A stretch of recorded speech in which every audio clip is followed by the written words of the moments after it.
This is today's AEW Dynamite full show results video, and the show started with the appearance of William Regal, and he said we'll hear from Mr. Friedman next week because he doesn't have time for places like Chicago. Then comes Jon Moxley, his face a mask of anger, but as he slides in the ring, American Dragon Bryan Danielson gets between them and backs Jon off. Danielson said he doesn't know why Regal did what he did, and that was a bad thing, but so have both of them. Bryan said he doesn't care if they're booing, and Mox knows the struggles Regal deals with, and Dragon's dad suffered with that too, and this is more than wrestling, and for the last years of his life, before his dad passed away, Bryan was able to love him, because of Regal, and asks Moxley to imagine someone teaching his daughter to love him. Bryan asks Jon to save him for him because he loves him, and Moxley said he wants only one thing, he wants him to run far away as he can, and never, ever come back, and William slowly turns and walks away. Then Renee Paquette interviews Keith Lee backstage, and before he can answer, Shane Strickland rolls up and Lee tells him to choose his words wisely. Strickland looks at the camera and covers it with his hand, and asks Keith to talk in private. Then we saw a match between Jake Hager vs Orange Cassidy for the AEW All-Atlantic Championship, and the result of this match was Orange Cassidy won the match by pinfall with a victory roll pin to retain the AEW All-Atlantic Championship. Post-match, the Factory comes to the stage and QT Marshall gets on the mic, and he says they've got a lot of unfinished business, and since Orange has no problem giving out All-Atlantic title shots one after the other. The Factory surrounds the ring and the lights go out, and when they come back up, Julia Hart is standing on the stage, shrouded in a red mist. She raises a hand and brings it down, and the House of Black is waiting behind Best Friends to put boots on them, and they follow it up by putting the Factory down, too. They drag a security guard to the stage, Buddy Matthews hooks him and tosses him over to Brody King, and hits Dante's Inferno. Malakai Black gets on the mic and asks members of the House of Black to rise.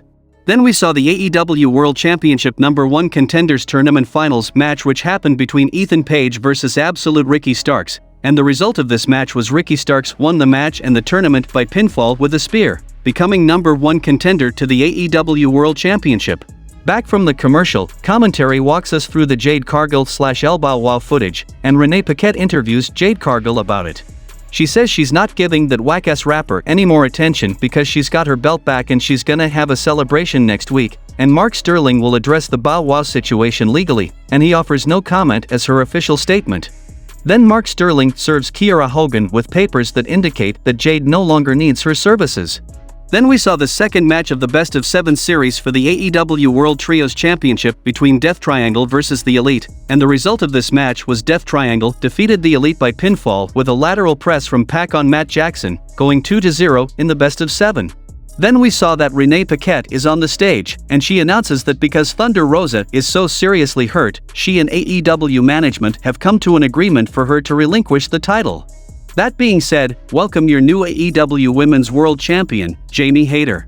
Team DMD make their entrance and Britt Baker says they weren't considering the word interim, and this is just telling everyone what we already know.